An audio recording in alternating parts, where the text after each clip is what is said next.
components are required. Out of 9, okay, 3 normal stresses and 6 shear stresses here. Due to the complementary shear, tau ij is equal to tau ji. That's why the total number of independent stress components are 6. And the classifications of the stress also. Stress can be classified to the 2 types here. One is the normal stress, which is always induced perpendicular to the plane, and the second one is the shear stress, which is always tangential or parallel to the plane. Okay, that is the classifications of the stresses. That normal stress and shear stress further, sorry, that normal stress further classified into the 2 types. One is the tensile stress, second one is the compressive stress. Okay, that is the topics we discussed in the last class. And today's class, okay, let us discuss about strain. Okay, very important term in the strength of the material.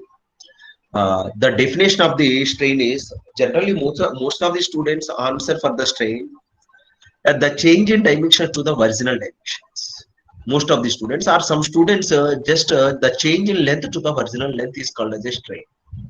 But don't think like that. The change in dimensions to the original dimensions, always it is not a definition of the strain. Okay, that definition, okay, only valid for particular strain only, one kind of strain only. That strain is called as a normal strain. That definition is not valid for shear strain. Okay, now the shear strain, how to get the shear strain here? If you are applying the shear force, then automatically the angle changes. Okay, that change in angle, okay, is called as a shear strain. But if your answer the change in dimension to the original dimensions, that means change in length to the original length, or change in diameter to the original diameter, or change in volume to the original volume, that definition only valid for normal strain. It is not valid for shear strain. So now I am going to give the one definition. We can look at the screen here. The first point: the strain is the measure of deformation caused due to the external load. Okay, if you are applying the external load on the member, no doubt that all there is a deformation will occur. That a deformation, it may be linear deformation or angular deformation. If you are considering the linear deformation, that kind of strain is called as a normal strain here. Instead of linear deformation, if you are considering the angular deformation, that kind of strain is called as a shear strain. So the definition, okay, for strain is just it is the measure of deformation caused due to external load is called as a strain. If you are considering the linear deformation means change in length, change in volume, change in diameter, it is called as a normal strain. If you are considering the angular deformation means change in angle, that kind of strain is called as a shear strain. Students, hello. Slide is not visible, sir. Hello. Yes, sir. You understand what is the definition of the strain? Hello, no response. Yes, sir. Okay. Length by vertical length. Okay. And next, if you look at the second point, strain has no units because in the numerator and denominator having the same units, it is expressed in terms of mm or centimeters like this, then get cancelled. Strain has no units. Not only the strain here, some terms are there in the strength of the material or fluid mechanics. So if you look at the Poisson's ratio has no units here, and the specific gravity also no units here. Okay, in the previous gate examination asking the question like this: which of the following physical quantity has the units? The first one strain, the second one stress, third one Poisson's ratio, and fourth one is the specific gravity. Which one? Okay, the stress has the only units. The remaining three, such as strain, Poisson's ratio, and specific gravity has no units. So there is no units for strain here. And if you look at the third point, strain can be measured by strain gauges. Yes, the strain can be measured by using the strain gauges here. There is a 3 kinds of strain gauges here. One is the mechanical strain gauge, second one is the electrical strain gauge, and third one is the optical strain gauge here. I think in our college laboratory also there is a extensometer. That is the one kind of strain gauge, extensometer. Okay, it is a one kind of mechanical strain gauge. By using the extensometer, we can measure the strain here. But one point you have to remember: the stress cannot be measured experimentally.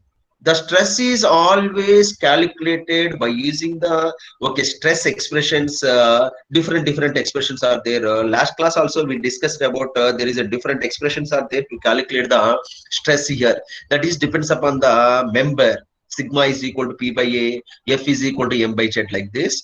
The stress never calculated by the experiments here. The strain can be calculated by using the some strain gauges. Our strength also calculated from the experiments, and the X modulus we can calculate from the experiments. Poisson's ratio we can calculate from the experiment, but the stress cannot be calculated by doing the experiments here.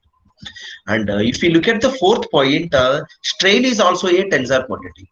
Yesterday I said that the stress, strain, all elastic constants, and moment of inertia, and one more angular velocity, these are called as a tensor quantities.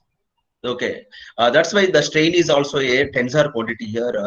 Just I recall, tensor quantity means the quantities which are not only depends upon the what you call magnitude and direction, it is also depends upon the plane. That kind of quantities we are calling as a tensor quantities. Right. The next point, the stress is always defined at a point. In the same fashion, the strain is always defined at a point only. Now, please look at this one. Strain at a point. Okay. First, we will discuss about three-dimensional strain here. Three-dimensional strain here. I am going to write down in a matrix form. That matrix is called as a strain tensor. In the matrix here, the total 9 strain components are there. I am going to explain each and every component here like a stress. First, please remember epsilon.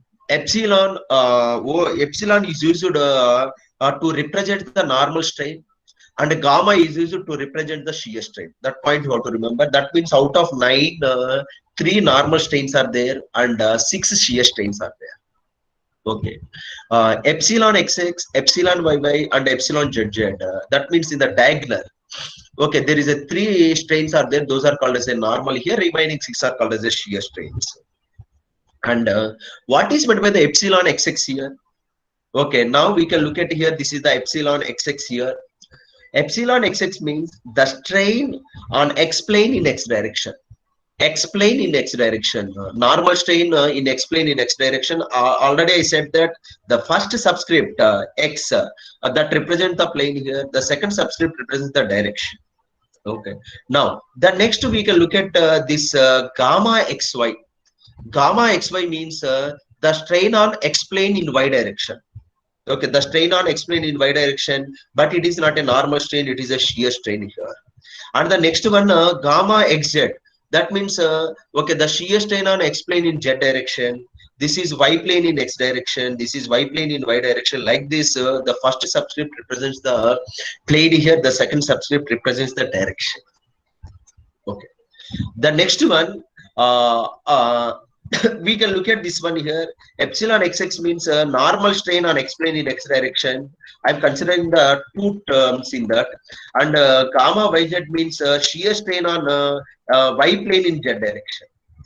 Now, how many strain components are required to define the strain at a point? The total 9.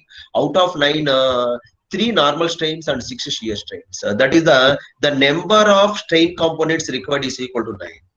Yesterday I told that due to the complementary shear, okay, tau ij is equal to tau ji. In the same fashion here also, gamma ij is equal to gamma ji. That means if we calculate the gamma xy, no need to calculate the gamma yx.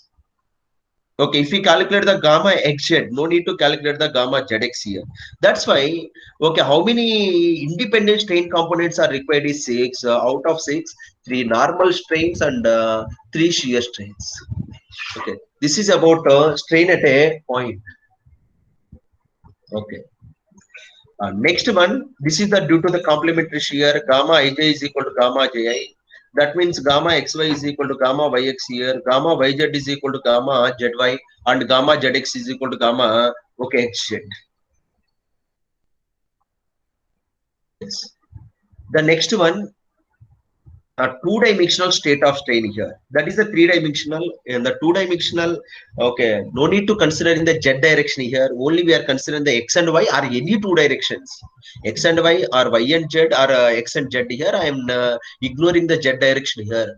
Then it becomes epsilon xx and gamma. Sorry, I did a mistake here. It is gamma xy by 2. Sorry, gamma xy by 2 here, gamma yx by 2 and epsilon y by here. Now, how many strain components are required to define the strain at a point in a two-dimensional state of strain here? 4. 2 normal strains here and 2 shear strains here.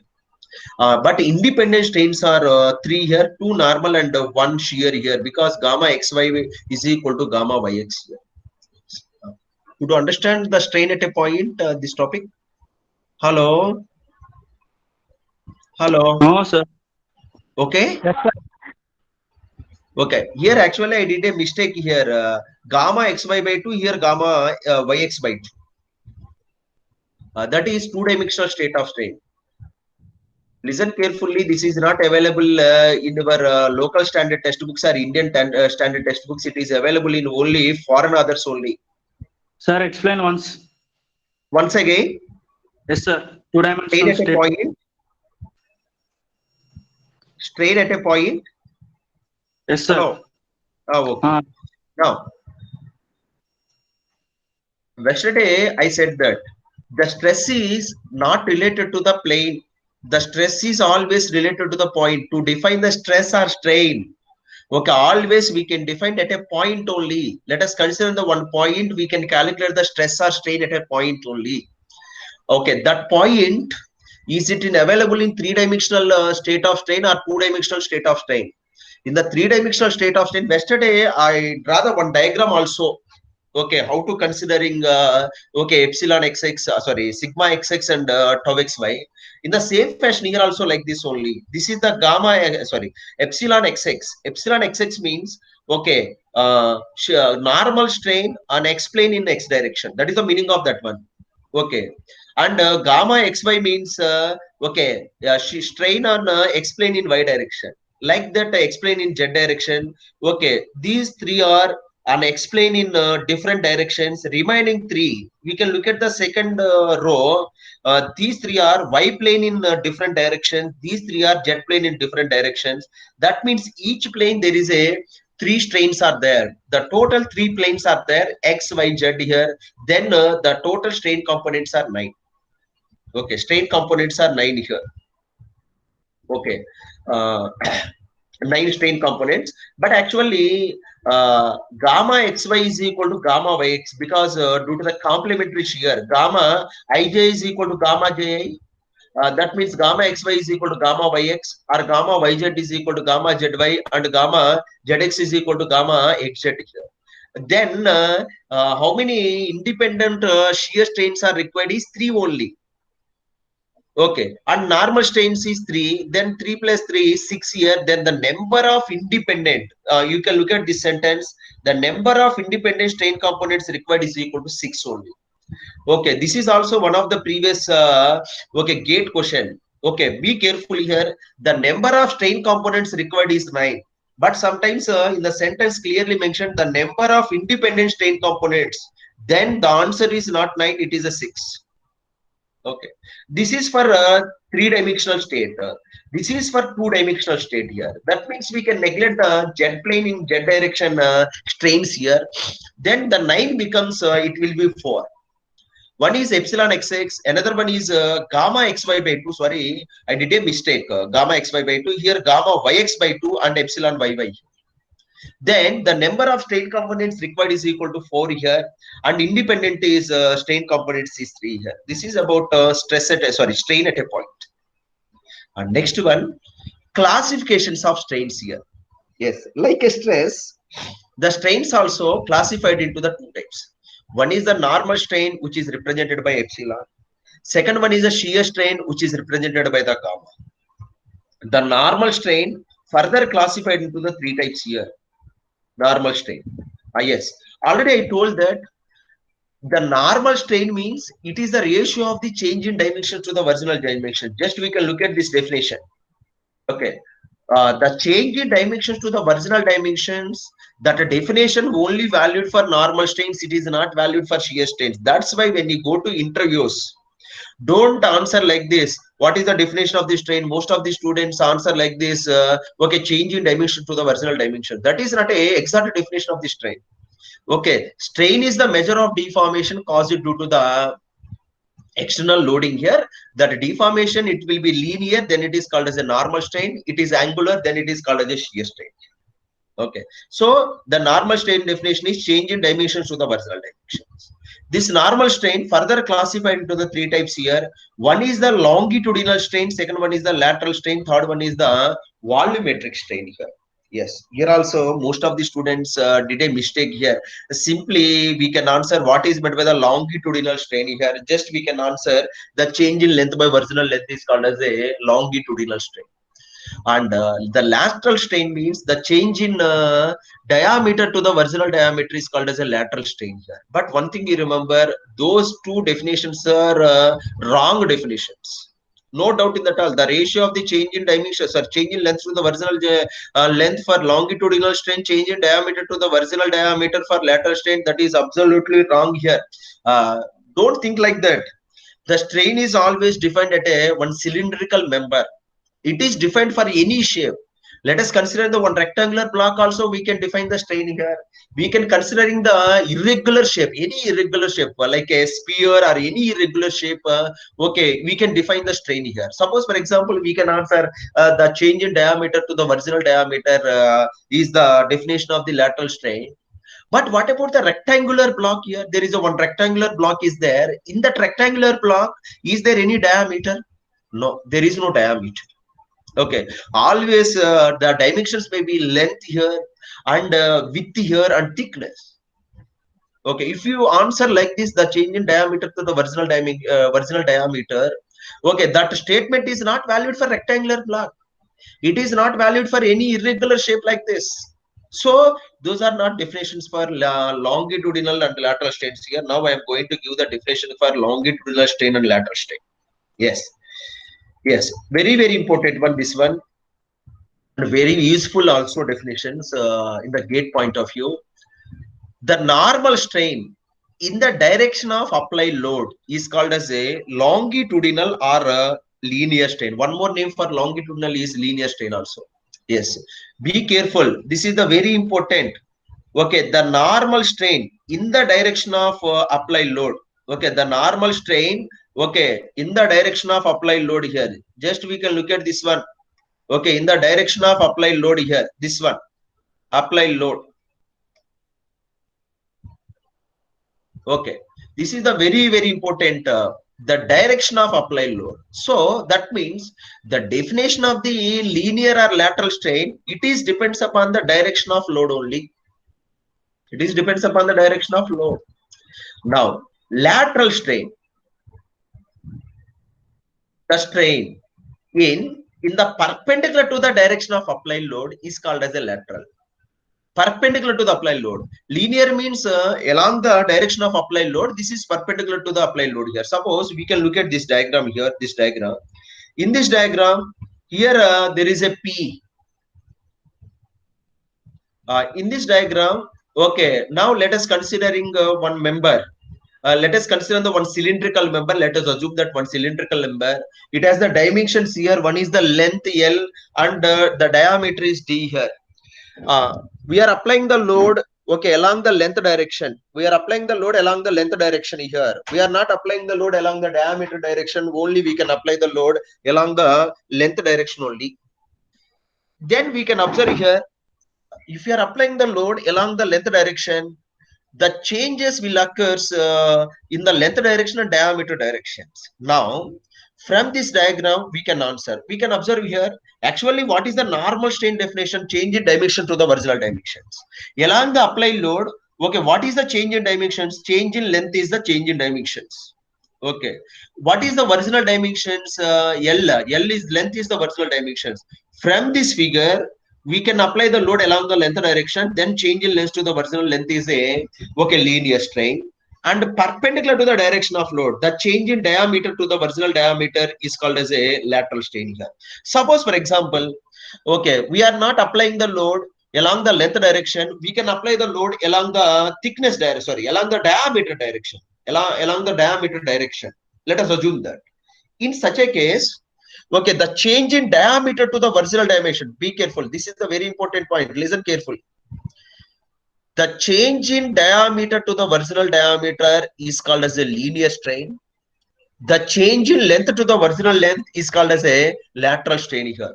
Is called as a lateral strain. That is the definition of a linear and lateral. Don't remember like this change in length to the vertical length is called as a linear and change in diameter to the vertical diameter is called as a lateral. That is absolutely wrong.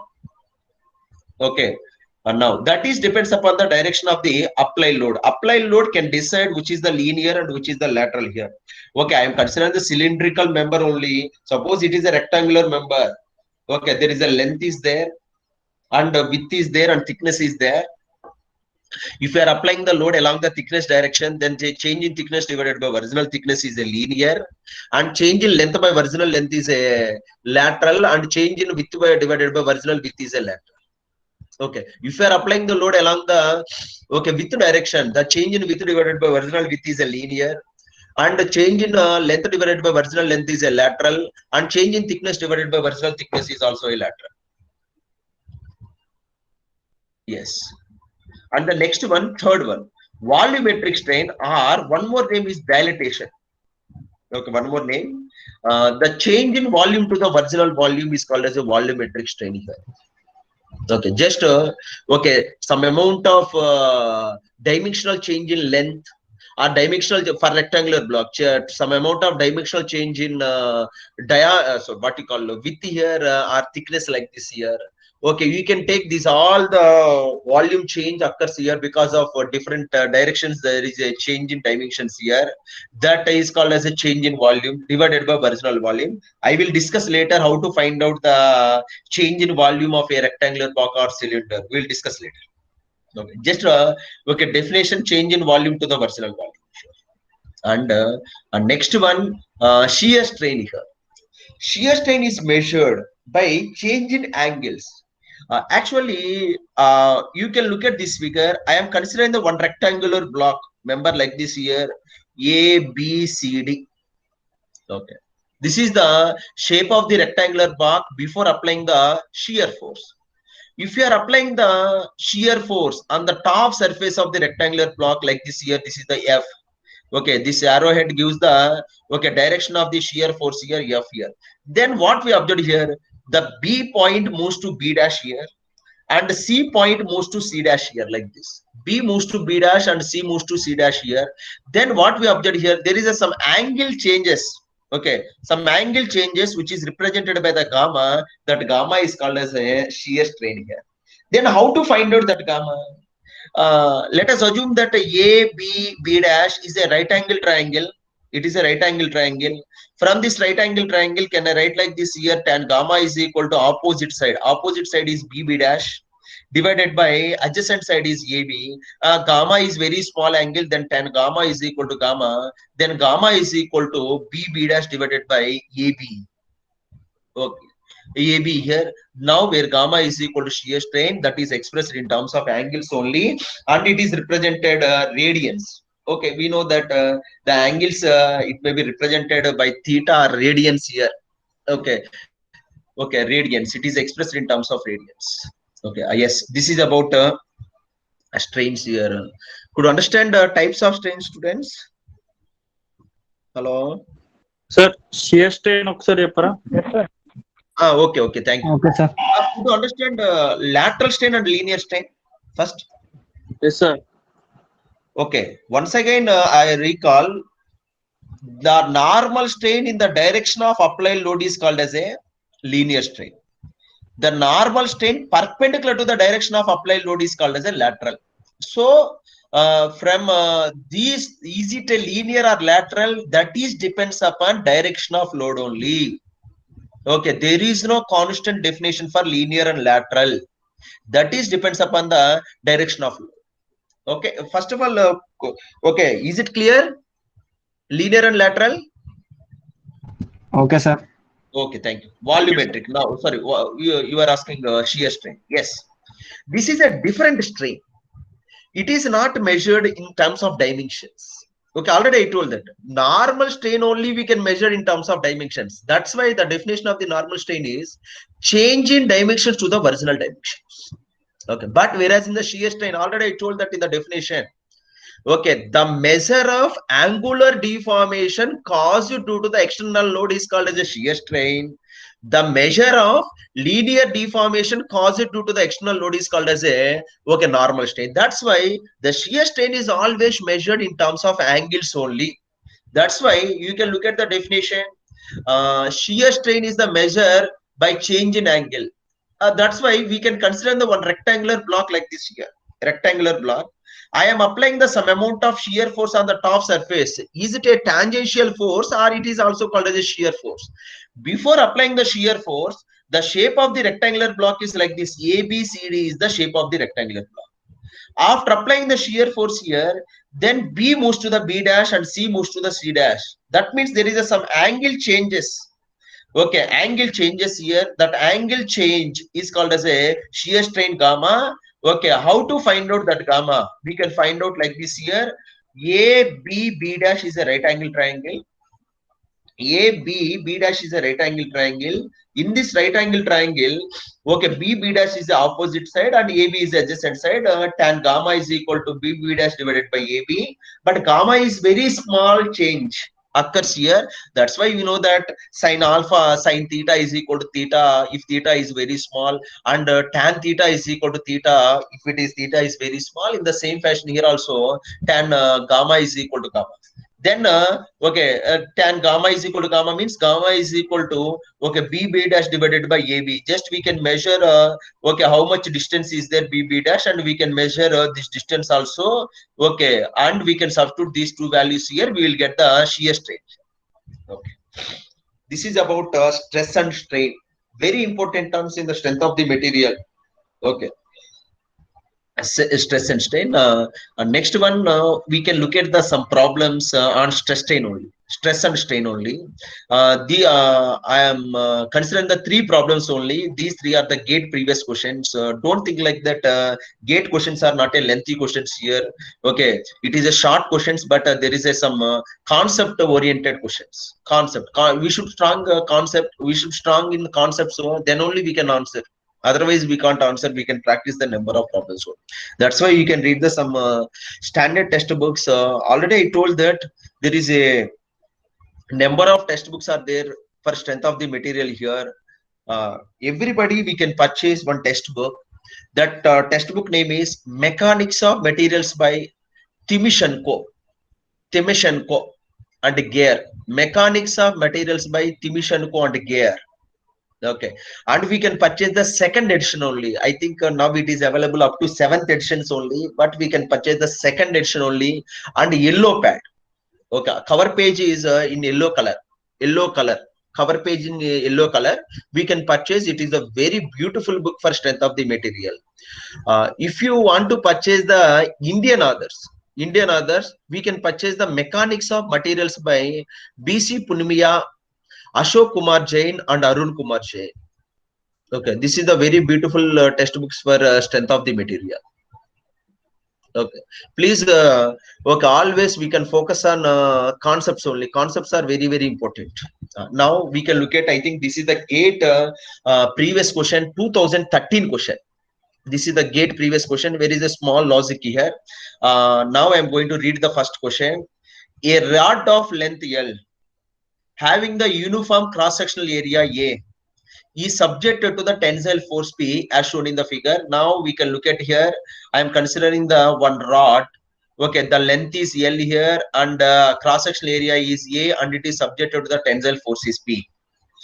If the Young's modulus of the material varies linearly from E1 to E2, find the stress along the section XX. Okay. Find the stress along the section XX here. Yes, these are the options. Yes. Here we can look at this sentence here. Last but one sentence. The Young's modulus of the material varies linearly from E1 to E2. What does it mean here? We can look at in this bar each and every plane is made of different material. That is the meaning of Young's modulus of the material varies linearly from E1 to E2. That means when the Young's modulus is changes, if the material is changes, then the Young's modulus is changes. Otherwise, the Young's modulus does not change. Okay. Please remember the Young's modulus is always defined at a particular material only. We know that Young's modulus of the mild steel is 200.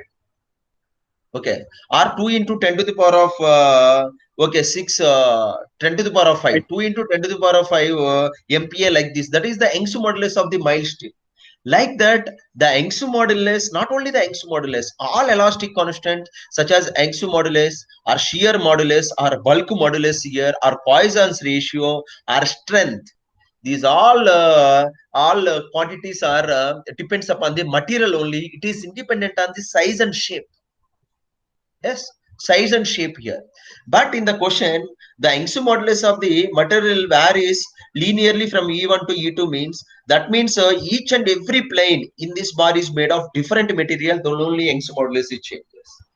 If each and every plane is made of different material, even though the stress does not change, because the stress is independent on material, but the strength, Young's modulus, shear modulus, bulk modulus, and Poisson's ratio, those are depends on material, but the stress is independent on material. Because just we can look at the definition. The definition of the stress is equal to internal resisting force per unit area or load by area.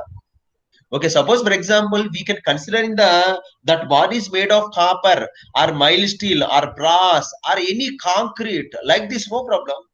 On that bar there is some external force is acting. That external force divided by cross sectional area, which gives the stress here. That means the stress is independent on material. That's why, okay, what is the answer for this question is just sigma is equal to P by A. Okay, this Young's modulus values, okay, not affected to the stress here. That means material is not affected to the stress because the stress is only depends on two parameters. One is the load here, second one is the cross sectional. That's why you can look at here remaining each and every option Young's modulus is there. That's why, okay, the option sorry, what is the answer for this question is option A. So I clearly mentioned here the stress is independent on material. The stress is independent on material here. Okay. Could you understand question number 1? Hello? Hello? Yes, sir. Could you understand question number 1? Yes, sir. Okay. That means finally I conclude stress is independent on material. Just it is depends on only two parameters. One is the load, external load. Second one is the cross-sectional dimensions only. That is the question number 1. We can look at the question number 2 here. Question number 2. This is the question related to the stress at a point. This is also a GATE previous question. GATE previous question. Yes. Question number 2. The three-dimensional state of stress at a point is given by sigma is equal to 30, 10, minus 10, 10, 0, 20. Minus 10, 20, 0. The shear stress on XY plane at the same point is option A is 0, option B is minus 10, option C is 10, option D is 20 meganewton per meter square here. So to answer this question, first we have to remember the stress tensor. That means there is a one matrix is there. I explained in the last class. One matrix is there. What is that matrix here? Okay, sigma xx and tau xy and tau xz, and the next one sigma yy, tau yx here, sigma yy, and tau yz here. Next one tau zx here, tau zy here, and sigma zz here. Okay, now actually here what we are going to calculate tau xy. That means shear stress on xy plane. The question is like this: shear stress on xy plane. Okay, in tau xy here the value, how much value is there? 10. So answer for this question is 10 here. Suppose for example the question is asking like this here: shear strain on yz plane. Yz plane. Where is the yz plane here? Okay, now 20. This is the yz, not tau yz. This is also tau yz. This is also tau zy. Both are same. That's why We can look at here always stress tensor is a symmetric matrix. That means columns are equal to the rows. I know we know that columns are equal to the rows. A is equal to A transpose like this. We can look at here 30, 10, minus 10. Here also 30, 10, minus 10. We can look at the second row and second column also 10, 0, 20. Here also 10, 0, 20 like this. So answer for this question is 10. Just we can look at explanation also. Okay, this is the matrix sigma xx, tau xy, and tau xz like this here. This is the matrix here.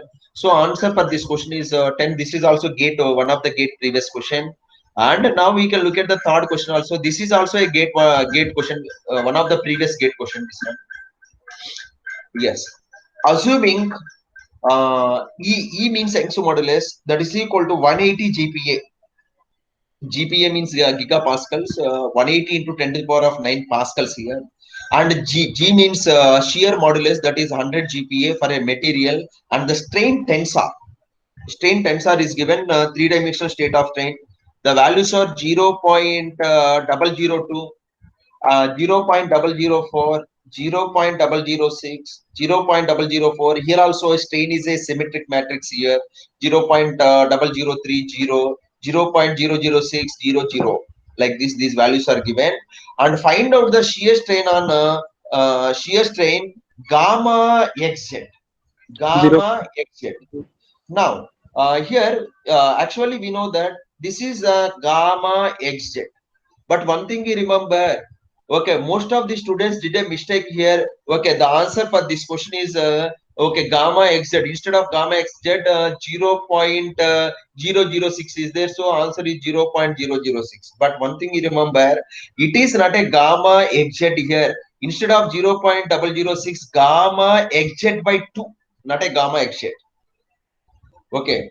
Already I told that one is the epsilon xx, gamma xy by 2, gamma xz by 2 here. Don't consider simply gamma xz here, gamma xz by 2. Then gamma xz by 2 is 0.006. Then gamma xz is equal to, okay, 0.006 into 2. So then answer will be 0.012. Yes, we can look at this one. Already explained. In today's class, I explained about this. Okay. Now, gamma xz by 2 is equal to 0.006 here. Then gamma xz is equal to 0.00. Could you understand this question also? Hello? Yes, sir. Sir. Yes, be careful in the strain tensor. Most of the students did a mistake here. Simply gamma xy, gamma xz, gamma yx like this. No, where the shear strain is there, please considering half of the shear strain here. Actually, there is no time to explain here. Otherwise, I can explain why we should considering gamma xy by 2 also. Okay, that is about stress strain and problems also. On the stress strain, those three are the gate previous questions here. The next one, stress strain curve. Yes, so very important curve here. Listen carefully. This is also very useful here. Very useful. Stress strain curve. Yes. And now, yesterday I told that the materials can be classified into the two types here. One is the ductile material, second one is the brittle materials. Mild steel is the best example for ductile material. Sorry. Concrete is the best example for brittle material here. Cast iron is the brittle material. Glass is also a best example for brittle material. And ceramics is also a brittle material. Mild steel, copper, brass, aluminum, these are called as a okay ductile material. We know that if you are applying some load on that, okay, and we can make a wire, then it can failure. That kind of materials we are calling as a ductile materials here. Okay, if you are applying the load, it can break suddenly, then it is called as a brittle material. That is the difference between the ductile and brittle material. We know that for ceramics or a glass or a cast iron or a concrete, these are break suddenly. But whereas in the mild steel, brass, copper, aluminum, it does not change. It cannot break suddenly. First, we can form a wire here. It can change the dimensions slowly. Then it can fail. Now, and now we can look at stress strain diagram for ductile materials such as mild steel. Very important diagram. And also, always we are considering the mild steel material. We know that. Okay, in the house here, Okay, we are using the rods which is made of mild steel. Okay, rods which are made of mild steel here. This is the stress strain diagram for mild steel here. Stress strain diagram. Yes. First, we can look at here uh, how to get this stress strain diagram. Is it a theoretically we will get the stress strain diagram, or we'll by doing the experiments we'll get this stress strain diagram? Please remember the stress strain diagram is always obtained by UTM mission, Universal Testing Mission. Universal Testing Mission. There is a UTM mission is there in the college laboratory. Actually, strictly speaking, first from the UTM mission, we will get the load versus extension diagram, not stress versus strain diagram. Sorry, load versus extension diagram, not stress versus strain diagram here. Okay, I think we are very familiar with the UTM mission. First, we can prepare one specimen which is made of mild steel here. That specimen put into a UTM mission here, UTM mission, and we can fix the specimen in that. Then we can apply the tensile load. Okay, now we can apply the some load and we can mark the how much extension will occur. That means at 10 kilonewtons, how much extension will occur. At 20 kilonewton, how much extension will occur? At 30 kilonewtons, how much extension will occur? Okay, we can note. You can note these all values here. Okay, already I told that we may get a one doubt, sir. How to measure the extension? There is a extensometer is there. By using that one, we can measure the extension. We can measure the extension here. So first we can take the load values and extension values, and we can plot the graph between the load versus extension. Okay, load versus extension here. That is the diagram which is obtained from UTM mission. But that a diagram you can convert into the stress versus strain diagram. How to convert? The stress is equal to load by area. That stress is equal to load by area. Strain is nothing but change in dimensions. Change in dimensions is nothing but extension divided by original dimensions, means that is the length of the specimen here. That is the length of the specimen. Already you know that length of the specimen and cross-sectional dimensions we can measure. Okay, by using the that means screw gauge something is there, vernier calipers. So by using that one we can measure here. Okay, load values also we can obtain. Extension values also we can obtain here. Okay, like that, four values are there. From those four values, we will get the stress versus strain. Okay, stress versus strain here. But one thing, we may get a one doubt here. Sir, at each and every load, can you considering the cross-sectional area of the specimen before applying the load, or cross-sectional area of the specimen at that instant? That is also very important here. If you are considering the cross-section area of the specimen before applying the load, okay, at each and every load, then that kind of stress is called as a engineering stress. Yes, you can look at this one, engineering stress versus strain diagram. Okay, this is the diagram. Okay, only we are considering the stress means load divided by cross-section area of the specimen before applying the load at each and every load. Okay, but okay, we can look at this one here, true stress strain diagram. Why these diagrams are different here? In this true stress strain diagram, the true stress means change in load divided by area of the cross section at that instant. Okay, area of the cross section at that instant here. Okay, that's why we'll get different diagrams. One is for true stress strain diagram, second one is for engineering stress strain diagram. But actually, we can follow the engineering stress versus strain diagram. Yes. We can look at the points on the stress strain diagram here. A, okay, A means A point represents the proportional limit here. B point represents the elastic limit, C point represents the upper yield point, D point represents the lower yield point, and E point is the ultimate point, and F point is the breaking point here, and F is the breaking point here. Yes. One thing you remember, the UTM missions is available in different cost also. UTM mission is available in 5 lakhs, 10 lakhs, 20 lakhs, 1 crore also, 2 crores also. But one thing you remember, you can use the any kind of UTM mission. That means that cost may be 10 lakhs or 20 lakhs here, no problem. Or 1 crore here, it may be 2 crores here, no problem. But one thing we remember, okay, some missions, some UTM missions, just it can use the load and extension values only. But some UTM missions, based on those values here, we can draw the curve also. This curve. Okay, we can draw this curve also. That means that UTM mission is interlinked with the computer.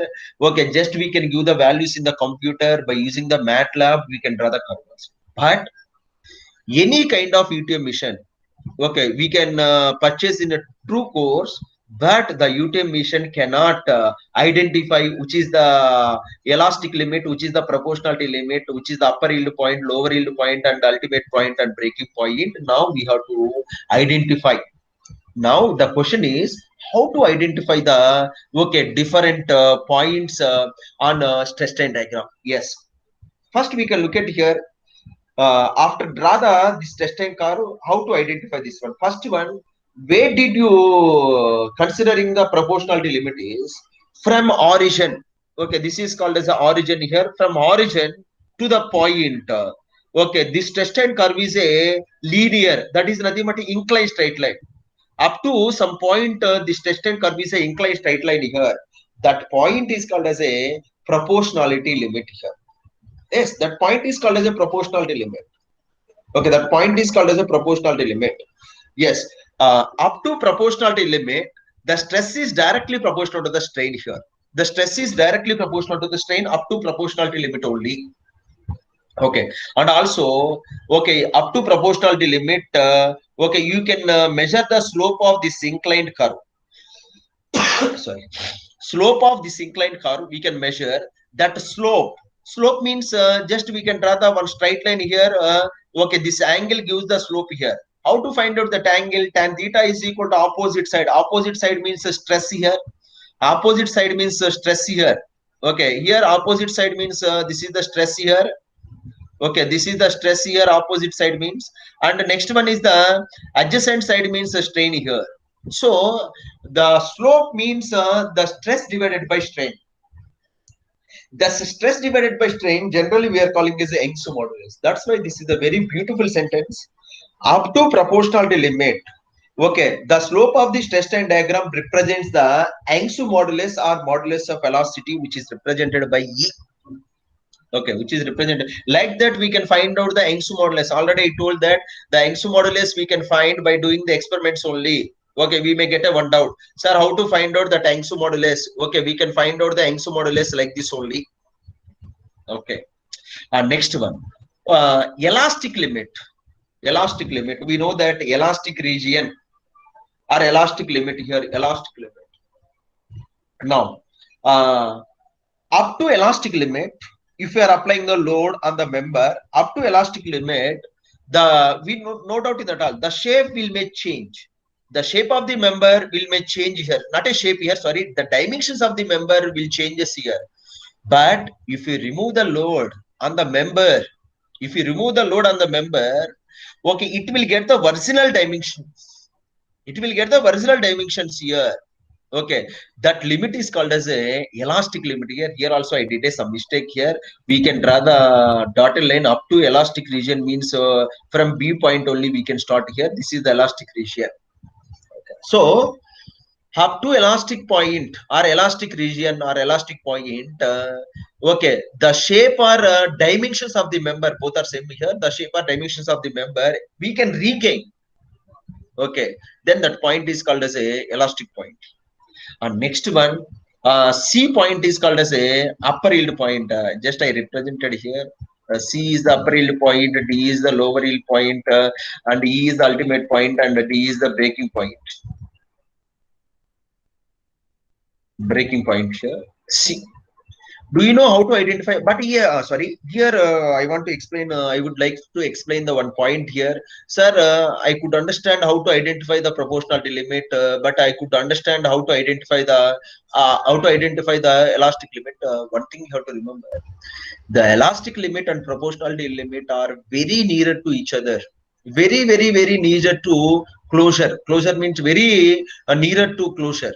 Very closer.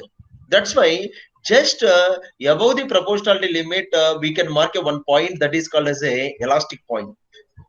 Okay, that is called as elastic point because If we look at the Hooke's law definition, Hooke's law, okay, Hooke's law says that the stress is directly proportional to the strain up to elastic limit, some textbooks, whereas in some textbooks here the Hooke's law says that the stress is directly proportional to the strain up to proportionality limit. But here we may get it out, sir, which one we are considering here. So one thing you remember, we can considering always proportionality limit only, but some textbooks they are considering the elastic limit because these 2 points are very closer to each other. That is the reason. But in the examination or when you go to the interviews, Hooke's law says that the stress is directly proportional to strain up to proportionality limit only, because here clearly mentioned where the point where the stress is directly proportional to the strain, that point I am calling as a proportionality limit. Okay, next one, C, it is called as a upper yield point here, and D is called as a lower yield point here. How to identify the upper yield point? We can observe here uh, the point from which, okay, the stress is drastically decreases. This vertical downwards line, which represents the, okay, stress here. The stress is drastically decreases without changing the strain. The stress is drastically decreases without changing the strain here. So that point I am calling as a upper yield point here. Now we can observe here, okay, from D point we can observe here the stress does not change, but the strain is drastically increases here. That point we are calling as a, okay, lower yield point here. In the stress strain diagram, highest point in the stress strain diagram is called as a ultimate point, E here, and the final point or last point in the stress strain diagram is called as a breaking point. But here we may get a doubt, sir, what is the use of this stress strain diagram? Yes, I said that to design the member we are considering the some criteria. The first criteria is called as the strength criteria. Okay, strength criteria says that the stress is always less than the strength of the material. Okay, stress is always less than the strength of the material. Here we may get a doubt, sir, how to find out the strength? Already I told that the strength is only depends on material. It is independent on shape of the member. It is independent on size of the member. Okay, it is independent on okay, shape of the member and size of the member. Sorry, these two only. But it is only depends on material. We can considering the one member, okay, which is made of cylindrical shape. Another member which is made of spherical shape. Sorry, another member which is made of spherical shape. Another member which is made of rectangular shape. But when these three members are made of same material, these three, let us assume that these three is made of some copper, then the strength of the cylindrical member, the strength of the rectangular member, the strength of the spherical member, okay, is same. That means it is in different shapes, no problem. It is in different size, no problem. But okay, it is only depends on material. Okay, here we may get a doubt, sir, how to find out the strength here? Yes, please remember, we can find out the strength values for different materials by using the stress strain diagram only. Now this stress strain diagram gives for mild steel here. Yes, this stress strain diagram. Just okay, suppose if you want to find out the ultimate strength here, you can draw the stress strain curve for mild steel and we can represent. Actually, this curve we can draw on the graph. In the graph also 0, 10, 20, 30, 40 like this here we can considering like that we can get. Actually, the standard value is there. The ultimate strength of the mild steel is 400 MPa. 400 MPa, and okay, yield strength of the material is 250 MPa. 250 MPa. But here also we may get a one doubt here, sir. To compare with the stress, we are taking the strength here. Which strength we are taking here? Actually, in the diagram there is a two kinds of strengths here. One is the ultimate strength. Second one is the yield strength here. Yes, this is the ultimate strength here. Lower yield. Sorry, this is the ultimate strength here. SU is the ultimate strength here. Yes, Ly is the Ly is the lower yield strength here. S means strength. Upper yield strength here. Which one we can considering?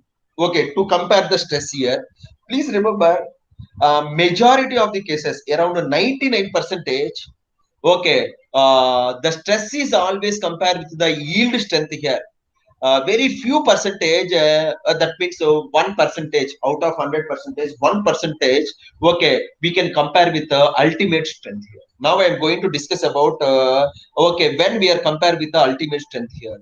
Suppose for example, okay, if you want to break the specimen into the, our requirement is break into the two pieces. Okay, break into the two pieces, we can apply the some load on that member. Okay, now how much load we can apply? Okay, now the strength is equal to load by area, then load is equal to strength into area. Load is equal to strength into area.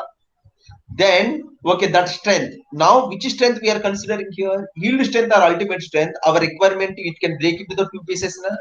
In such a case, ultimate strength we can consider it, ultimate strength. But whereas in the okay, vehicle designs or building designs, no doubt in that always we are considering the yield strength here. That's why I said that most of the cases, the stress value compare with the yield strength here very 1%. Okay, we can compare with the ultimate here. When we are considering the ultimate here, our requirement, it can break into the two pieces, because after ultimate point the next point is breaking point, the next stage is breaking. Okay, this one is the stress strain diagram. Any doubts, students? No? No doubt, sir. Could understand what is the use of the stress strain diagram? To Yes, sir. find out the strength of the material. That's why the stress strain diagram is different for different materials. Just I am taking the one example, the stress strain diagram for mild steel only. And we know, I think we are very familiar with the stress strain diagram for brittle material. I am not going to explain the brittle material here. In the brittle material, there is no yield zone. There is no yield point here. After proportionality limit, directly breaking point here. Because we know it can break suddenly. There is no yielding. Okay. Very, very important diagram, stress strain diagram. Okay.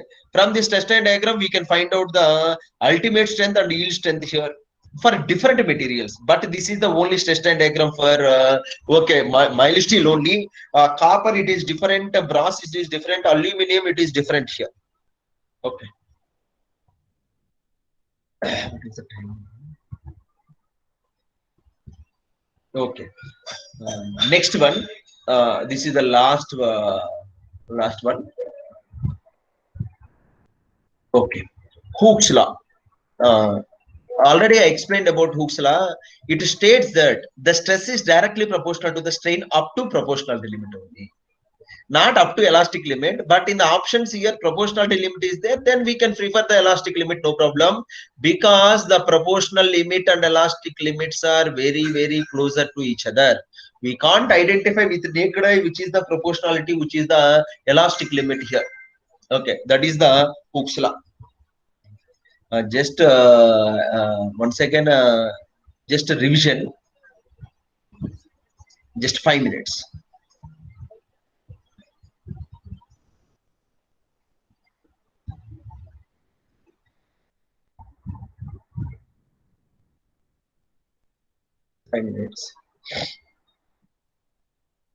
Yes.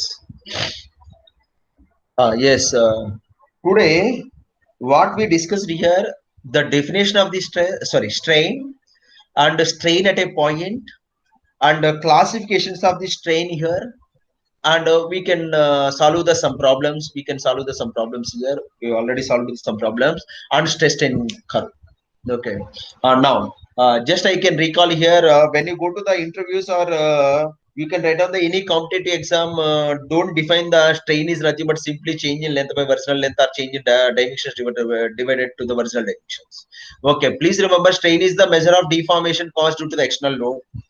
Okay, and strain can be measured, the stress cannot be measured here, and strain is a tensor quantity already explained here, and strain at a point, this is called as a strain tensor for 3-dimensional, the total 9 here, independent is 6 here, and next one, this is the 2-dimensional state of strain here. Okay, already I told that here I did a mistake here.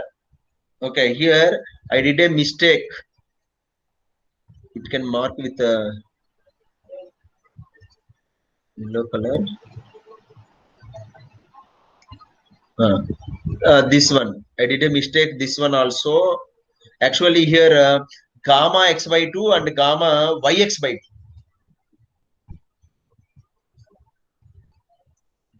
2. Next one. Yes, this is the very important here. Longitudinal strain and lateral strain. Longitudinal strain is the normal strain in the direction of load here. The normal strain in the direction of load. You can look at this figure. The normal strain in the direction of load means change in length by vertical length is the longitudinal, and change in diameter divided by vertical diameter is the lateral here. Suppose if you are applying the load in a diameter direction, change in diameter to the vertical diameter is a linear, change in length to the vertical length is a lateral here. Okay, shear strain also I explained here, and problems. Okay, last one, stress strain diagram. Okay, here could understand what is the difference between the true stress strain diagram and engineering stress strain diagram. Engineering stress strain diagram there is up and downs, but whereas in the true stress strain diagram there is no up and downs. It is always increases here because the load is increases, the cross sectional dimensions are decreases. Okay, because we are applying the tensile load, that's why cross-sectional dimension. The cross-sectional dimensions decreases means the stress is increases. Load is increases means the stress is also increases. The stress is directly proportional to the load and inversely proportional to the cross-sectional dimensions here. This is the very useful diagram to find out the strength values for different material. Okay, different material here from this one only, and also not only the strength values from stress strain curve, we can find out the Young's modulus also, the slope of the a stress strain diagram up to elastic limit, which gives the Young's modulus here. Okay, it is a very important, but here very two points are very important. One is the ultimate point, and the second one is the yield point. These 2 points are very very important points. After identifying these 2 points, we can draw the dotted lines. Okay, then we can measure how much ultimate strength is there, how much yield strength is there. Okay, actually, I forgot one more sentence also. For mild steel only, there is a lower yield point and upper yield point. Actually, remaining any ductile material, ductile materials here, only one yield point. Okay, there is no ultimate point and lower yield point and ultimate yield point. Only one yield point is there. But here also we may get a doubt here, sir. Ultimate strength, which one we are considering here? Please remember. Okay, in these two values, which is the least value, lower yield point, lower yield strength is the least value. That value is considered as a yield strength. That value compared with the stress here. That stress value is less than the yield strength of the material, then the member is safe, otherwise failure. Okay. Thank you very much. Hello. Hello. Yes, sir. Thank you, sir. Could understand any doubts? No doubts. No doubts. Hello. Any doubts? No, sir. No, sir. Okay. Can I wind up the class? Yes, sir. Stop the presentation. Yes, sir. Can I stop the presentation? Okay, thank you. Thank you very much. Thank you, sir. Okay, thank you. Thank you, sir. Can you send this Yes, file? sir. Can I send this file to the WhatsApp? Yes, sir. Yes, sir. Okay. Okay. I can send this file to the WhatsApp. Okay. Thank you. Thank you very much. Okay, sir. Thank you, sir. Thank you very much.